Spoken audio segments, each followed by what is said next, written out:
Y'all already know what it is. It's Mr. Williams with the I Talk Great podcast. I'm here with a heavy hitter in the building. My guy, Amari. What's going on, brother? What's up, bro? How's everything going? Everything's going great, man. How you doing? Man, I'm good, bro. At the end of the day, I'm happy to be here, bro. I'm grateful.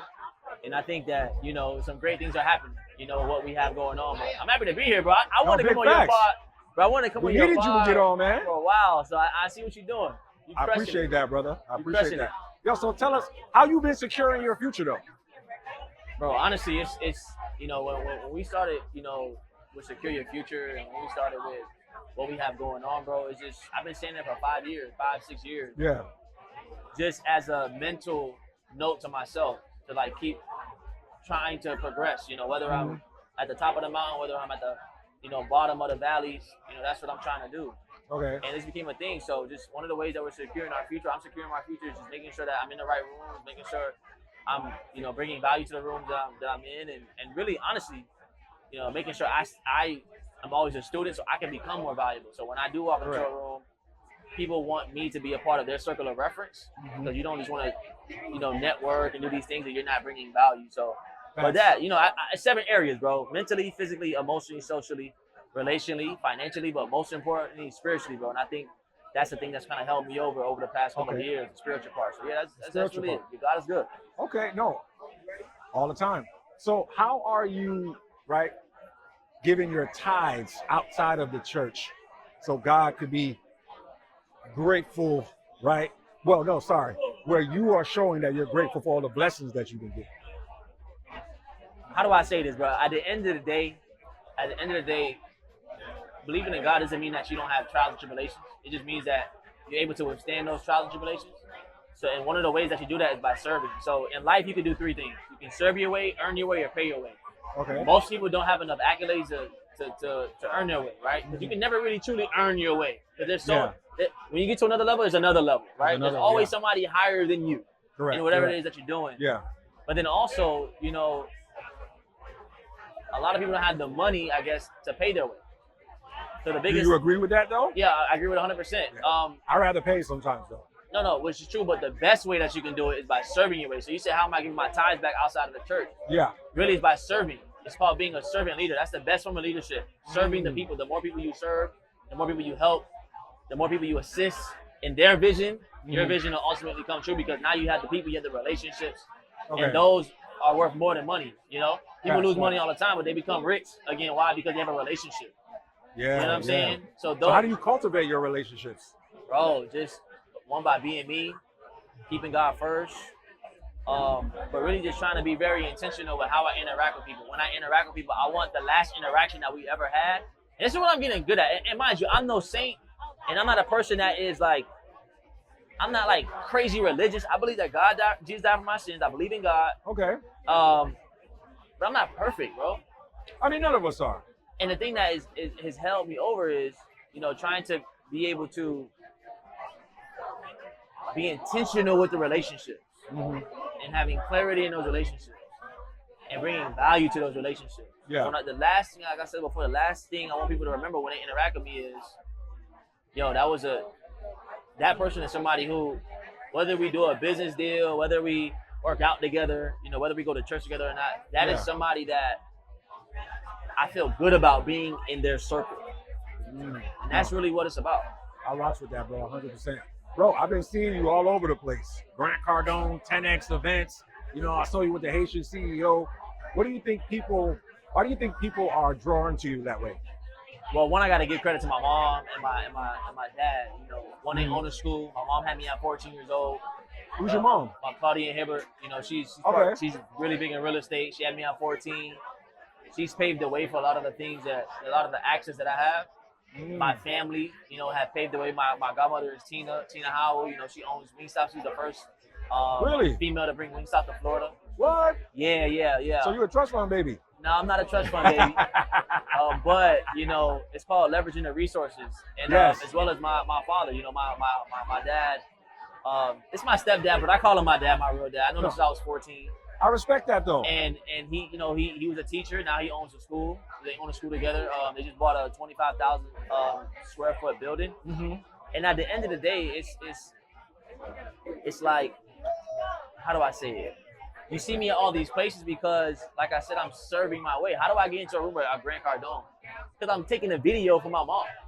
I have a camera in my hand. I'm taking her pictures. You know, I'm doing the behind the scenes. Okay. I'm making sure that she can just be somebody that is being her, and I can handle the things around her because it comes to, you know, she's in her 40s. She has a beautiful family. And I'm not saying that she's old, but she has. Yeah, I'm about to say, what you saying, man? No, she's been in the game for a while. Yeah. And she has this aura about her where I just let you. You do you, and I'll handle the outside stuff. Yes. And so that's how I'm in those rooms. And even with like Haitian CEO, I started doing events, or we started doing events, curating events. You were at my first event. Yeah. You know, we started curating events, and I say we, not I, because it's us. Without the people, we don't have an event. Big facts. You know, we started curating this space, right? And we started curating this space, and at the end of the day, it's like, I was building something, he was building something, and we just found a common ground to collaborate. And in this season of our lives, collaboration will I beat totally anything. agree with that, bro. Collaboration is king. So why do you think so much people, right, are at each other's throats trying to compete versus collaborate? Well, I think you gotta have like healthy. You have to have healthy competition, because without healthy competition, you don't know if there is no competition in your lane. That means that like you don't know if you're doing better than you should. You don't know if you're doing worse than you should. So I think, and I'm an athlete. I played, basketball growing up. I played nice like that. I mean, I'm retired now. I'm like an LA Fitness Hall of Famer, but okay. I'm retired now in my 20s. But I think that healthy competition is good. But I think collaboration is very important. And I think people are next because we don't see that value in what we can do together. And I think, especially with our community, it's something where we have this, we have to do it by ourselves because that's how we grew up. We come from the slave, like my grandmother on my biological dad's side, our family my name's Bryant. That's not a tradition. That's not an African name. That's not a, you know what I'm saying? Slave name. It's a slave name, and I'm not nothing against. It's a slave. It is what it is. And it is what it is. Right. It is what it is. And so we have this thing about hustling and bustling. Yeah. Where it's like maybe if we can collaborate with each other, we can get further. And I think there's still a lot of like resentment that we have. Trauma what we have with the things that have happened to us over time that correct. we project on our people. And it's probably because we relate to each other the most. And it's like we probably don't even trust each other. No, that's big. And it's probably a systematic thing. And then and within our culture, we have all of these mini groups, right? No, you're right. Where it's like, oh, I'm better than you. Nah, it's like I don't believe in that. I want to be. It's like church, right? I don't know what you believe in, but it's like church. I try to run everything like a church. What does that mean? In church, what happens? You come for free. Mm-hmm. You get the word. It doesn't matter where you're from, right? Yeah. It's very inclusive. Anybody can come. Yeah. But once you start to believe in that doctrine or those principles, when you start to serve and sow a seed, now it's like, all right, I'm gonna follow these things. And I think that people miss that part. Yeah. They miss all expressions of God. Right, but they miss the inclusive part in their business, in their relationships, where hey, anybody can come to this thing. Yeah, you're right. It might not be for everybody. Yeah. But anybody can come. And once you come into our environment and you see how we operate, then you can choose to be a part of what we have going on. Yeah. And I don't like to say the word believe, right? Because all right, I can believe me and you gonna do business. Right. But that doesn't necessarily make it true. Right. So I like to say I know there's God. Right. Right? Because we can see things here that couldn't have been created by a man. 100%. You know what I'm saying? But I get your point in what you're saying. So seeing that you said you were raised by your stepdad, right? I was raised by a community of people. Okay. But you honor your stepdad. Yeah, I believe that honor is everything. I think that you have to honor people. Your life is a manifestation of who you decide to dishonor and who you choose to honor. And I honor people even I honor people that I don't even agree with. Because without Really? Explain that. 100%. If something happened to me where I feel like I disagree with what the person did, it did something for me. It taught me something. It brought me to that point. Like I'm here now because I learned something. So I honor people that, I honor everybody. In a way, I may not have to be around you or agree with you, but it's like, nah, I went through that situation to go through that situation, and I honor those people. Okay. That's from Stormy Wellington, by the way. She says that all the that's- time. Yeah, Coach Gorman is awesome. So seeing that you had a stepdad, right? Would you date a woman with kids? For me, Yeah, you. I would never say no, but for me, it's I would never say no, but I would prefer a woman with no kids, and it's because I don't have kids. Mm. And I still think there's a hierarchy, and you know, especially the dad still around, like that child is still receptive to that father figure. Mhm. And like when my parents got together, my mom had me at 14, my stepdad had his son at like 16. They already had a child in a previous, so it made sense. So it makes sense. I'm not gonna never say no, but I would prefer probably choosing a woman with no kids. Okay. No. And I've dealt with women with kids before. It's just, Yeah. you know. I get what you're saying, but I tell men who don't have kids that it's okay to date women with kids because at least now you can see what kind of mother she would be, right? Because you can look at a female that don't have no kids and you don't know what kind of mom she's going to be. You don't know if all the psychological trauma that she probably experienced as a child will now come out. You know what I'm saying? When she gives birth now. You know what I'm saying? So sometimes you might have to step up with somebody else's child.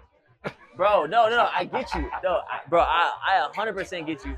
And it's like a thing where, how do I say this? It's like you can also see how people will be, forget good parents, a good person based off of how they interact with other people. Correct. And one of the ways that you can do that is you can see how. Sorry, y'all. We're on a live podcast right now. You know what I'm saying? Like if we turn the cameras around, it's a whole sea of it's a whole situation. So I'm just looking over here, distracted. Right. But what I in work mode. Right, but what I was saying this is like, you can tell how people interact with people or how good of a person they are when they, based off how they treat somebody when they don't need them. So that is a telltale sign. Like if I don't need you to do something for me, how do I treat you when there's no benefit for me? Okay, I get what you're saying. I like how that. am I treated when there's no benefit for you? I like that. And that's how you have to look at the context clues of the situation. You know, like back in the day in elementary, Yeah. so what are the context clues? Yeah. Then you'll be able to figure out the word, what the word means. Yeah.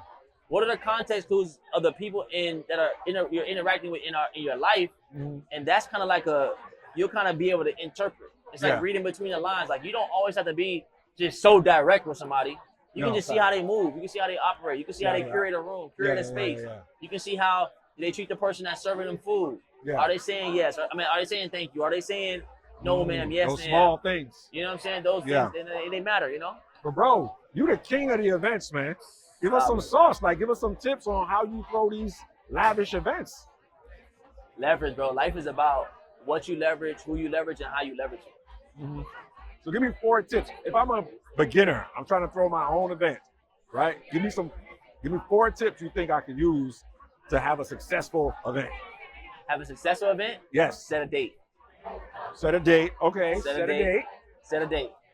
Once you have the date and the location, get a location. Okay. Once you get the date and the location, you do whatever you want. So set a date, location. Okay. Partnerships. Okay. We're at an event that we curated. We're in partnership because, right, I had the spot, or we had the spot. We're leveraging this spot to do a podcast. Correct. We're partnering with Dan, ROV behind the camera. Yeah. Right? That's a partnership. We partner with people in here that are coming to the event to get some value, right? Partnership. We partner with other influencers, right? Yeah. With the flyers, leverage the flyer, boom. Why do we do that? Because that's a partnership. We're all leveraging the space. Yeah. So how do you qualify the people that I gotta give you one more. All right, yeah. Go ahead. Hey. And promote. Okay. But go deeper. Like, give me something that I ain't gonna be able to Google. Honestly, it's about building your audience. So when I came up with this idea, I was like, how am I gonna be able to build my audience offline? And the one was an event. So I partnered with a buddy of mine who has access to these boats in Miami, 2-story boats. The first one you went on, about 100 people showed up. Boom, that. I use the app called Posh. Shout out to Posh. And Avante, the owner of Posh, is black owned, by the way. Okay. The ticketing app that I use that you have access to. Yeah. I use that because it collects name, numbers, and emails. That's the goal. The goal is to collect data. How much data can you collect? Whether you're doing an event live or doing an event online. You could do an event online on live with 5 people So do watching. you It's an suggest event. starting out online or starting out in person? I think online, Okay. more people. It's like a funnel. So what happens is you have this funnel. You want to reach as many people as possible, and they go through your system, right? And you start to fine tune, or you start to kind of like put people in a not in a box, but you put them in your environment, In your ecosystem. in your ecosystem. Yeah. And so I would honestly, start online if you can. Why not? It's billions of people online. Yeah. Instagram, Snapchat, TikTok, Facebook, 100%. I promote on every platform. Yeah. You know, and so so the thing that people have to do is we have to start giving people more value in the knowledge that they have. So you're knowledgeable about podcasting and interviewing. You've interviewed some of the biggest people in the world, Facts. right? Something that I want to do. So I'm looking at you, like, yo, hey, you been coming to my events. I'm not just like I'm taking notes. The context clues. Yeah. How is he doing what he's doing? Oh, okay. But now you should go and start teaching people how you're doing it. Yeah. Online. Why? Because you can reach more people, and other people they want to go and, yo, how is he able to go and interview these people? Yeah. Same thing. So I need to start doing that.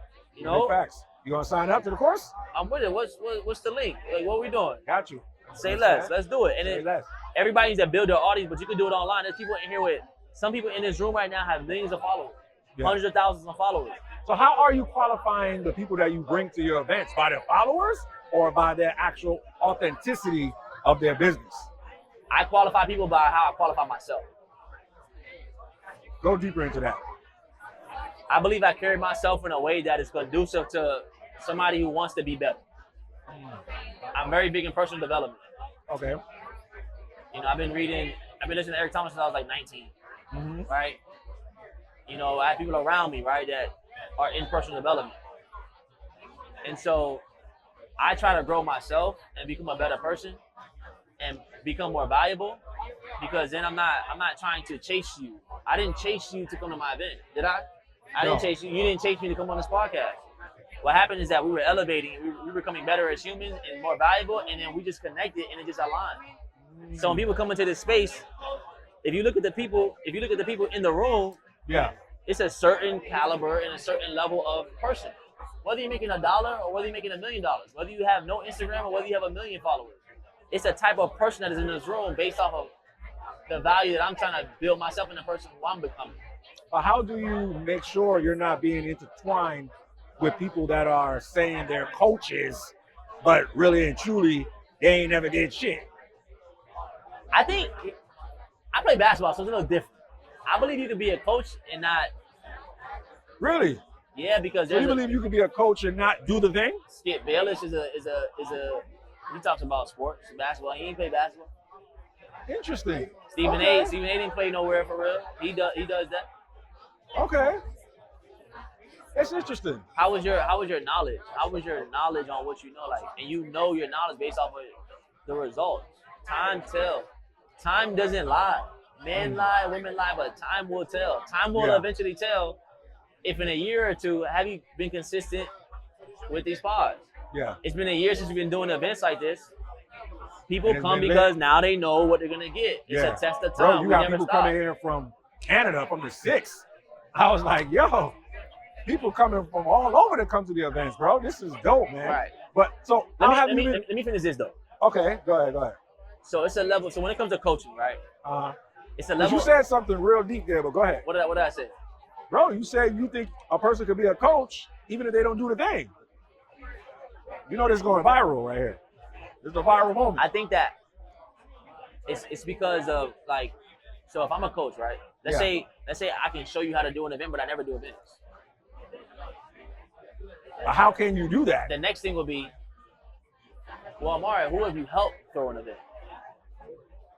So what if I never throw an event, but I've helped 10 people throw an event with 1,000 people and make money off of the event? Okay. So now I have a track record. Mm-hmm. So you don't have to do the thing.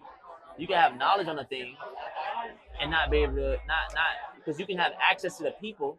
Mm-hmm. You either have to have money, you have to have the know-how, or you have to be the link in between the two. Okay. So when you're building a home, you have an investor, right? The investor doesn't know how to build a home. Correct. So who did you learn from to throw events, or were you just winging it? Bro, I've been throwing events since I was 19, bro. What was your first event that you threw? I started in network marketing at 19. Oh, so you was in network marketing. Yeah, I was in network That's why you were slick talking, bro.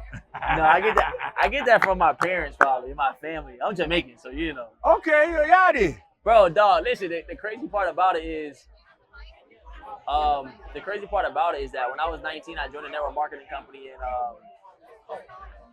So you got to recruit? of course you had to recruit, bro. When I threw my first event, they were like, yo, go through your phone book, invite whoever you know. Yeah. I was like 19. Yeah. I invited everybody to my house. I had like 100 people show up. Okay. Maybe like 2 people signed up. Yeah. But that's where it started, bro. Network marketing. But even before that, in high school, I was hosting parties, bro. I got a so great- it was always in the blood. Bro, I got a story. So I want to throw a party. My mom, I was like, Mom, let me throw a party. She was like, all right, you find a place. I was like, whatever. Cool. Then my boy was like, I don't want to spend no money. Very cheap, very frugal. Mm-hmm. And I didn't want to spend no money. So my boy said, Yeah. one of my close friends at the time, he was like, to this day still, he was like, yo, my parents go out of town, lives in a 2-story house, Yeah. huge. Yeah. I say, bet. So I'm telling, it happened March 31st. I'm telling everybody, Mm-hmm. yo, come to the event. Bro, that was my first event. So I'm seeing you doing these dope events. How are you incorporating AI with these events? AI, how am I incorporating AI? In what way though? You tell me. I mean, because you know the world is being taken over by AI right now. Right. You know what I'm saying? So how are you using AI in your business? Bro, I wouldn't call it even AI. I would say like more like automation. Okay. So using shortcuts to have conversations. Like I can send out a text whenever I want. I can send an email whenever I want. What platforms are you using? I'm using Posh. I use Eventbrite. With automations, it's like a 4-step process to automation. I think everybody needs this. To build your audience, you need these 4 things. Okay. You need an ebook. You need an email automation system to where you're collecting data, names, numbers, and emails. Everybody needs to do that.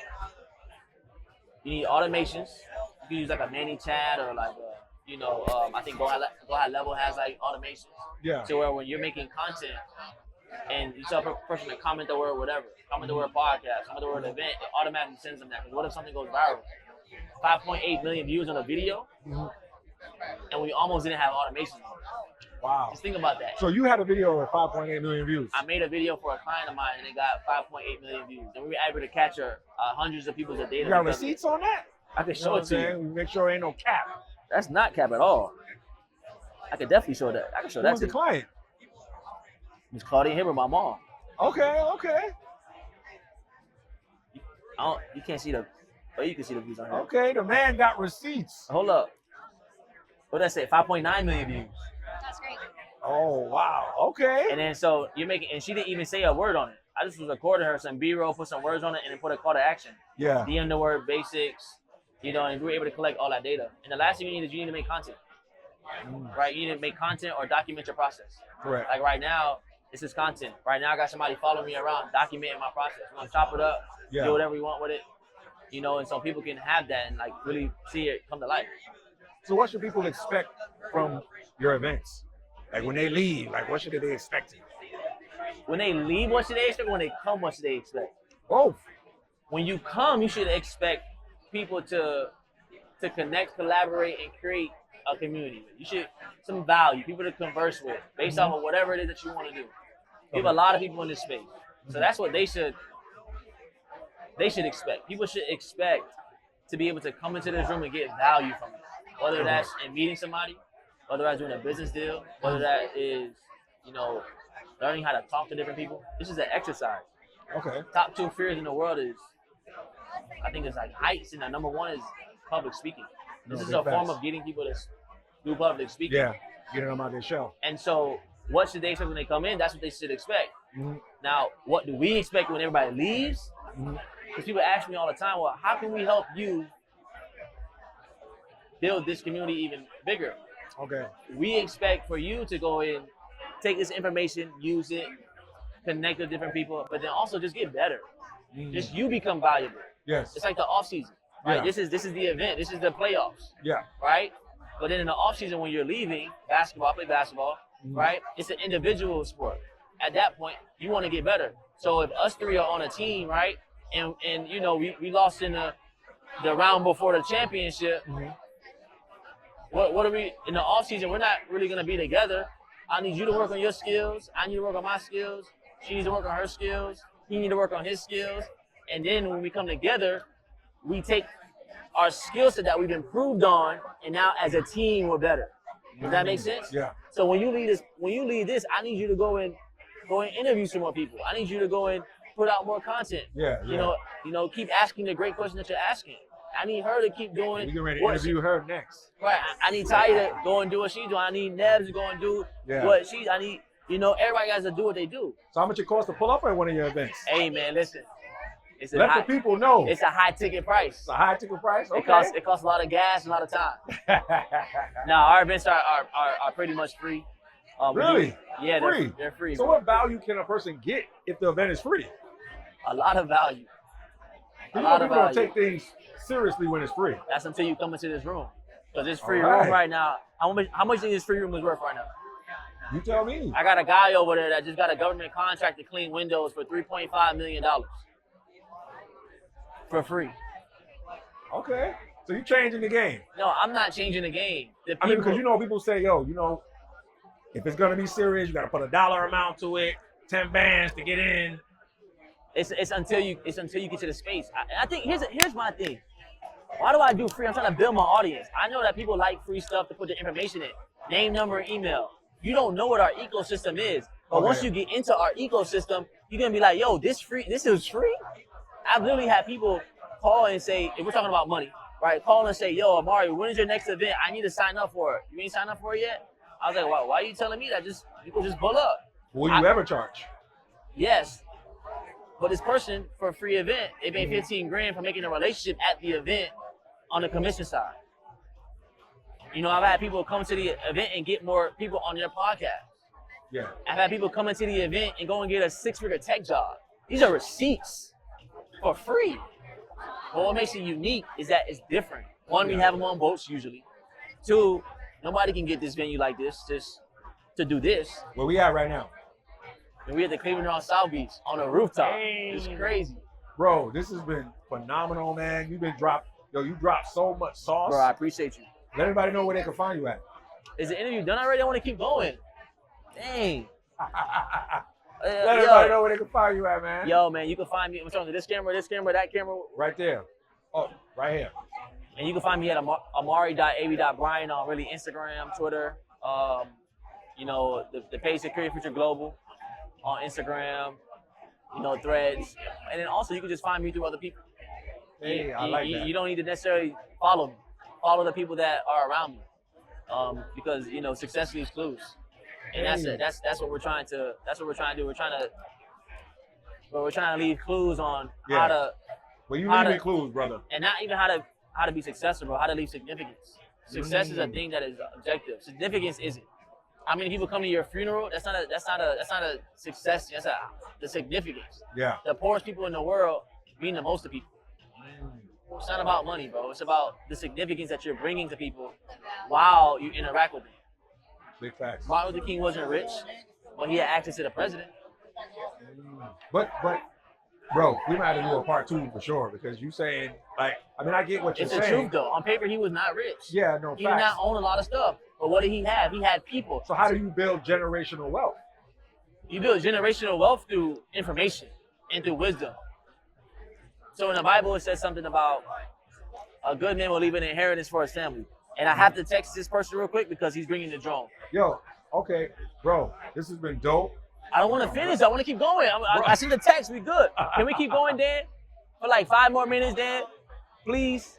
I got something to get off my chest, dog. Come on, no, keep it in there. Listen, we're gonna put you in the budget for our basketball. No, but what I was saying was, I know we gotta go. I'm just excited. I like what we're doing. We're gonna do a part 2 in a more controlled environment. Yeah, we definitely have to do a part 2. But I said something about generational wealth. You were saying, so in the Bible. Yeah, because you say you're doing everything for free, but at the end of the day, we gotta eat.